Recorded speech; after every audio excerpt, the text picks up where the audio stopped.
आकाशवाणी से पेश है खबरनामा।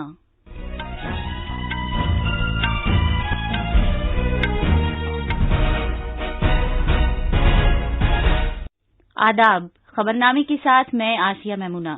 पहले इस वक्त की अहम खबरें। वजीर-ए-आजम नरेंद्र मोदी ने 3 जनवरी से 15 से 18 साल की उम्र के बच्चों के लिए कोविड का टीका लगाने का ऐलान किया है, जबकि हिफ्ज़ान सेहत के वर्करों और मुतादिद बीमारियों से 60 साल से ज्यादा की उम्र के लोगों के लिए एहतियाती डोज 10 जनवरी से लगाया जाएगा।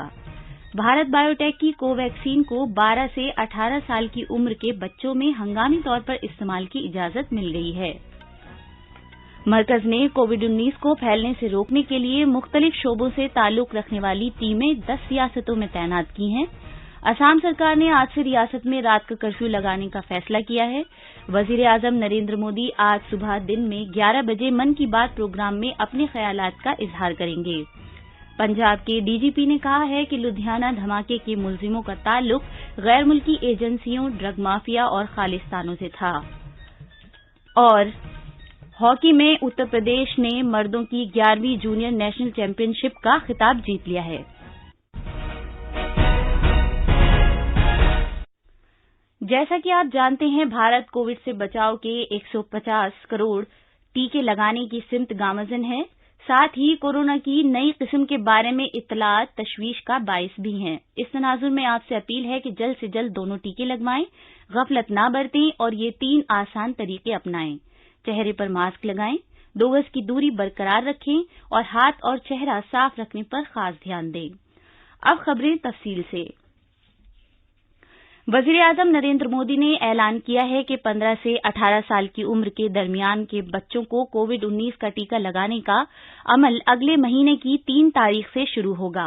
कल रात कौम से अपने खिताब में वजीर-ए-आजम ने कहा कि इससे न सिर्फ कोविड के खिलाफ मुल्क की लड़ाई मुस्तहकम होगी, बल्कि सेहत के एतबार से स्कूल और कॉलेजों में हमारे तलबा को भी मदद मिल सकेगी।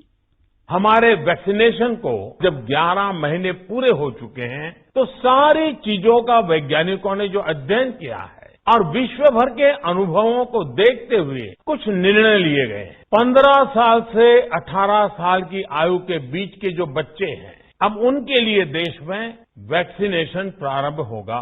2022 में 3 जनवरी को सोमवार के दिन से इसकी शुरुआत की जाएगी। ये फैसला कोरोना के खिलाफ देश की लड़ाई को तो मजबूत करेगा ही, स्कूल कॉलेजों में जा रहे हमारे बच्चों की और उनके माता पिता की चिंता भी कम करेगा। जनाब मोदी ने कहा कि हुकूमत ने यह भी फैसला किया है कि वो सेहत वर्करों और पेश रहने वाले वर्करों के लिए एहतियाती डोज 10 जनवरी से शुरू करेगी। हम सबका अनुभव है कि जो कोरोना वॉरियर्स हैं, हेल्थ केयर और फ्रंटलाइन वर्कर्स हैं, इस लड़ाई में देश को सुरक्षित रखने में उनका बहुत बड़ा योगदान है। वो आज भी कोरोना के मरीजों की सेवा में अपना बहुत समय बिताते हैं। इसलिए प्रिकॉशन की दृष्टि से सरकार ने निर्णय लिया है कि हेल्थ केयर और फ्रंटलाइन वर्कर्स को वैक्सीन की प्रिकॉशन डोज भी प्रारंभ की जाए। इसकी शुरुआत 2022 में 10 जनवरी सोमवार के दिन से की जाएगी। वजीर-ए-आजम ने कहा कि मुतादिद बीमारियों से 60 साल से ज्यादा की उम्र के शहरियों के पास 10 जनवरी से अपने डॉक्टरों की सलाह पर टीके का एहतियाती डोज का मुतबादिल भी होगा। कोरोना वैक्सीन का अब तक का ये भी अनुभव है कि जो अधिक आयु वाले हैं और पहले से ही किसी न किसी गंभीर बीमारी से पीड़ित है, उन्हें प्रिकॉशन लेना सलाह योग्य है। इसको ध्यान में रखते हुए 60 वर्ष से ऊपर की आयु के कोमॉर्बिडिटी वाले नागरिकों को उनके डॉक्टर की सलाह पर वैक्सीन की प्रिकॉशन डोज का विकल्प उनके लिए उपलब्ध होगा। ये भी 10 जनवरी से प्रारंभ होगा। वजीर-ए-आजम ने लोगों से अपील की कि वो कोविड की नई किस्म ओमिक्रॉन के पेश नजर घबराएं नहीं, बल्कि चौकस रहें। ये समय सचेत रहने का है। आज दुनिया के कई देशों में कोरोना के नए वेरिएंट ओमिक्रॉन की वजह से संक्रमण बढ़ रहा है। भारत में भी कई लोगों के ओमिक्रॉन से संक्रमित होने का पता चला है। मैं आप सभी से आग्रह करूंगा कि पैनिक न करें, सावधान रहें, सतर्क रहें, मास्क का भरपूर उपयोग करें और हाथों को थोड़ी थोड़ी देर पर धुलना, इन बातों को हमें भूलना नहीं है। वजीर आजम ने कहा कि कोविड-19 के खिलाफ लड़ाई में एहतियात और टीकाकारी आलमी वबा से निपटने के लिए बेहतरीन रास्ते हैं। उन्होंने कहा कि हमारे मुल्क ने काफी तवील अरसे पहले ही मिशन मोड में वैक्सीन तैयार करने पर काम शुरू कर दिया था। वजीर आजम ने कहा कि तकरीबन 90% अहल बालिग आबादी ने कोविड-19 का पहला टीका लगवा लिया है, जबकि 61% से ज्यादा लोगों ने कोविड के दोनों टीके लगवा लिए हैं। उन्होंने कहा कि मुल्क जल्द ही नाक में डालने वाला वैक्सीन लगाने शुरू कर देगा और कोविड-19 के खिलाफ दुनिया के पहले डीएनए वैक्सीन भी लगाने का काम शुरू कर देगा। वजीर आजम ने आलमी वबा से निपटने के लिए मुल्क की तैयारियों के बारे में भी बात की। आज देश के पास 18 लाख आइसोलेशन बेड्स हैं, 5 लाख ऑक्सीजन सपोर्टेड बेड्स हैं, 1,40,000 आईसीयू बेड्स हैं। आईसीयू और नॉन आईसीयू बेड्स को मिला दें तो 90,000 बेड्स विशेष तौर पर बच्चों के लिए भी हैं। आज देश में 3,000 से ज्यादा पीएसए ऑक्सीजन प्लांट्स काम कर रहे हैं। 4 लाख ऑक्सीजन सिलेंडर्स देश भर में दिए गए हैं। राज्यों को जरूरी दवाओं की बफर डोज तैयार करने में सहायता की जा रही है। उन्हें पर्याप्त टेस्टिंग किट्स भी मुहैया कराई जा रही है। वजीर आजम ने अफवाहों, बदगुमानी और डरो खौफ फैलाने की कोशिश के खिलाफ भी मुतनब्बे किया। उन्होंने आने वाले दिनों में दुनिया की सबसे बड़ी टीकाकारी मुहिम को तेज करने को मुस्तहकम करने की भी अपील की। भारत बायोटेक की कोविड-19 वैक्सीन को 12 और 18 साल की उम्र के बच्चों में हंगामी इस्तेमाल की इजाजत मिल गई है। एक बयान में भारत बायोटेक ने कहा है कि कोवैक्सीन को इस तरह मुनफरिद तरीके से तैयार किया गया है कि यही डोज बालिगों और बच्चों को भी दी जा सकती है। उसने कहा कि कोवैक्सीन ने कोविड की असल किस्म के बाद में किस्मों के लिए बालिगों में पूरी तरह महफूज और सलाहियत का एक वाज़ेह रिकॉर्ड कायम किया है। कंपनी ने कहा कि इसके पास बच्चों में कुव्वते मुदाफ़ियत और तहफ़्फ़ुज़ के जबरदस्त डेटा का बेहतरीन रिकॉर्ड है। कंपनी ने कहा कि वो बालिगों और बच्चों के तहफ़्फ़ुज़ के लिए इसी तरह की सतहों को फराहम करने के लिए कोवैक्सीन की मुंतज़िर है। आकाशवाणी न्यूज़ ने बात करते हुए नई दिल्ली एम्स के साबिक डायरेक्टर MC मिश्रा ने कहा कि कोविड वैक्सीन खतरनाक किस्म के इन्फेक्शन से अवाम की हिफाजत करेगी। जो मुख्य उद्देश्य है टीकों का कि हो सकता है कुछ लोगों को संक्रमण टीका लगने के बाद भी हो जाए, लेकिन वो संक्रमण कम तीव्रता का होगा, गंभीरता कम होगी, संभवतः अस्पताल में भर्ती होने की आवश्यकता नहीं पड़ेगी और गंभीर रूप से बीमार होकर आईसीयू में जाने से हम बच सकते हैं और पूर्ण रूप से संभवतः हम मृत्यु से भी बच सकते हैं। निशानदेही की गई 10 रियासतों में मुख्तलिफ शोबों से ताल्लुक रखने वाली मरकजी टीमें तैनात की गई हैं, जहां कोरोना की नई किस्म ओमिक्रॉन समेत कोविड-19 के मामलों में इजाफा हो रहा है और टीकाकारी की रफ्तार सुस्त है। सेहत की मरकजी वजारत ने कहा है कि ये टीमें केरला, महाराष्ट्र, तमिलनाडु, मगरबी बंगाल, मिजोरम, कर्नाटक, बिहार, उत्तर प्रदेश, झारखंड और पंजाब भेजी गई हैं। ये टीमें वहां 3 से 5 दिन कयाम करेंगी और कोविड-19 से निपटने के सिलसिले में रियासती सेहत हुक्काम के साथ मिलकर काम करेंगी।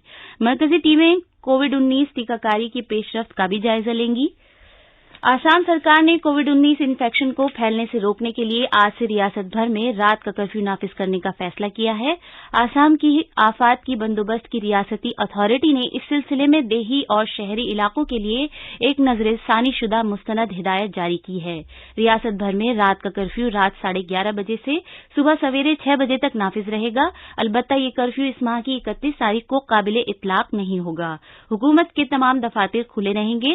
कारोबारी और तिजारती इदारे रात 10:30 बजे तक काम कर सकते हैं। मीटिंगों और इज्तिमाआत के लिए मकामात से मुतालिक DDMA अपने दायरे इख्तियार के तहत अपने मुतालिका जिलों में कोविड-19 की सूरत हाल को देखते हुए इज्तिमाआत की हद तय करेगा। बंद मकामात से मुतालिक हाल और ऑडिटोरियम में 50% की गुंजाइश के साथ इज्तिमा की इजाजत दी जाएगी। इन इकदामात की खिलाफ वर्जी करने पर किसी भी शख्स को आफात के बंदोबस्त कानून 2005 की मुतालिका शिकों के मुताबिक कार्रवाई का सामना करना होगा। इसके अलावा IPC की मुतालिका दफात के तहत भी कानूनी कार्रवाई की जाएगी। अवामी मकामात पर थूकने या मास्क न पहनने के लिए किसी भी शख्स पर 1,000 रुपये का जुर्माना लगेगा। ये खबरनामा आकाशवाणी से नश्र किया जा रहा है। वजीर आजम नरेंद्र मोदी आकाशवाणी पर आज दिन में 11 बजे मन की बात प्रोग्राम में मुल्क और बैरून मुल्क के अवाम के साथ अपने ख्यालात का इजहार करेंगे। ये उनका 84वां महाना और इस साल का आखिरी रेडियो प्रोग्राम होगा। ये प्रोग्राम आकाशवाणी, दूरदर्शन के तमाम नेटवर्क, AIR न्यूज की वेबसाइट और न्यूज ऑन AIR के मोबाइल ऐप पर नशर किया जाएगा। इसे all India radio news, DD news, वजीर आजम के दफ्तर, PMO और इत्तलाआत और नशरियात के YouTube चैनलों पर भी सुना जा सकता है। ये प्रोग्राम आकाशवाणी हिंदी नशरिये के फौरन बाद इलाकाई जबानों में नशर किया जाएगा। इलाकाई जबान में रात 8 बजे ये प्रोग्राम दोबारा सुना जा सकेगा। पंजाब पुलिस के director general DGP Siddharth Chattopadhyay ने कहा है कि लुधियाना धमाके के मुलजिम के गैर मुल्की एजेंसियों, ड्रग माफिया और खालिस्तानी ग्रुपों से रवाबित थे। मीडिया से खिताब करते हुए जनाब चट्टोपाध्याय ने कहा कि मुलजिम गगनदीप सिंह पाकिस्तान में अपने आकाओं से हिदायत ले रहा था। खन्ना में उसे पंजाब पुलिस के हेड कांस्टेबल के ओहदे से बरतरफ कर दिया गया था। उन्होंने कहा कि गगनदीप सिंह इस माह की 23 तारीख को लुधियाना अदालत कॉम्प्लेक्स के बैतुल खला में बम के तार लगाते हुए हलाक हो गया था। वजीर आजम नरेंद्र मोदी ने कल वीडियो कॉन्फ्रेंस के जरिए गुजरात में कच्छ के मकाम पर गुरुद्वारा लखपत साहब में गुरु नानक देव जी की गुरु पर्व तकरीबात से खिताब किया। प्रोग्राम में इजहार ख्याल करते हुए जनाब मोदी ने कहा कि मुल्क अंग्रेजी हुकूमत के राज के दौरान सिख भाइयों की जानिब से की गई कुर्बानियों को कभी भी नहीं भुला सकेगा। भारत की जिद्दोजहद आजादी के दौरान सिख बिरादरी के अजीम कुर्बानियों को याद करते हुए जनाब मोदी ने कहा कि जलियांवाला बाग की सरजमीन इस कुर्बानी की जिंदा मिसाल है। जनाब मोदी ने कहा कि गुरु नानक देव जी के पैगामात ने भारत की कौमी यकजहती में अहम रोल अदा किया है। लद्दाख के लेफ्टिनेंट गवर्नर RK माथुर ने लेह में स्वामित्व स्कीम के तहत जायदाद कार्ड्स की तकसीम के अमल का वर्चुअल तरीके से इफ्तिताह किया। हुकूमत की फ्लैगशिप स्कीम स्वामित्व का मकसद ड्रोन से सर्वे की टेक्नोलॉजी के इस्तेमाल से देही आबादी के इलाकों की हदबंदी के जरिए देही भारत के लिए इमलाक की मजबूत तौसीक का हल पेश करना है। लद्दाख में 25 मई 2021 को सर्वे ऑफ इंडिया के साथ मुआहदे पर दस्तखत समेत कवायद जवाबित मुकम्मल होने के बाद स्वामित्व स्कीम का निफाज हो रहा है। लेफ्टिनेंट गवर्नर RK माथुर ने सरकारी ओहदेदारों को मशवरा दिया है कि वो न सिर्फ आबादी इलाकों बल्कि लद्दाख खित्ते के काम को भी मुकम्मल करें। सरहदी इलाके होने के नाते अफसरान को फजाइया आर्मी के साथ करीबी तालमेल के साथ काम करना होगा। नीज खित्ते की पुलिस, पंचायत, गांव वालों और काउंसलरों के साथ मामूल का इश्तराक करना होगा। लेह लद्दाख से यांगचन डोलमा की रिपोर्ट। दुनिया की सबसे बड़ी और ताकतवर खलाई दूरबीन को कामयाबी के साथ मदार में पहुंचा दिया गया है, जिसका मकसद हमारे शमसी निजाम से बाहर कायनात और जमीन जैसे सैयारों की इब्तिदा के बारे में कामयाब दरियाफ्त की जा सके। अब अखबारात के आईने के साथ हैं फहीम अहमद। शुक्रिया आसिया। कौमी राजधानी से शाया होने वाले आज के उर्दू अखबारों की शह सुर्खियां एक दूसरे से मुख्तलिफ हैं। रोजनामा राष्ट्रीय सहारा और इनकलाब ने कोरोना से मुतालिक वजीर आजम के कौम से खिताब को अपनी शह सुर्खी बनाते हुए लिखा है, ओमिक्रॉन से होशियार रहें, घबराए नहीं, एहतियात बरतें। बच्चों की वैक्सीनेशन, फ्रंटलाइन वर्कर्स और बुजुर्गों के लिए एहतियाती डोज जनवरी से। वजीर आजम के गुरुद्वारा लखपत साहब में मुनक़िद तकरीब से खिताब की खबर को अखबार मशरिक समेत दीगर अखबारों ने अहमियत के साथ शाया किया है। अखबार लिखता है, मुल्क का इत्तेहाद मुतासिर नहीं होना चाहिए, यकजहती बहुत जरूरी। अखबार प्रताप समेत दीगर अखबारों ने नायब सदर जमहूरिया M वेंकैया नायडू के इस बयान को अहमियत के साथ शाया किया है कि अच्छी हुक्मरानी के लिए अच्छी मुकन्नना की जरूरत है। वजीर दाखिला अमित शाह ने दिल्ली में भारत दर्शन पार्क का इफ्तिताह किया। इस खबर को भी अखबारों ने नुमाया तौर पर शाया किया है। आखिर में खास खबरों की अहम सुर्खियां एक मरतबा फिर। वजीर आजम नरेंद्र मोदी ने 3 जनवरी से 15 से 18 साल की उम्र के बच्चों के लिए कोविड का टीका लगाने का ऐलान किया है, जबकि हिफ्ज़ान सेहत के वर्करों और मुतादिद बीमारियों से 60 साल से ज्यादा की उम्र के लोगों के लिए एहतियाती डोज 10 जनवरी से लगाया जाएगा। भारत बायोटेक की कोवैक्सीन को 12 से 18 साल की उम्र के बच्चों में हंगामी तौर पर इस्तेमाल की इजाजत मिल गई है। आसाम सरकार ने आज से रियासत में रात का कर्फ्यू लगाने का फैसला किया है। वजीर आजम नरेंद्र मोदी आज सुबह दिन में 11 बजे मन की बात प्रोग्राम में अपने ख्यालात का इजहार करेंगे और पंजाब के DGP ने कहा है कि लुधियाना धमाके के मुलजिम का ताल्लुक गैर मुल्की एजेंसियों, ड्रग माफिया और खालिस्तानों से था। इसी के साथ ये खबरनामा खत्म हुआ।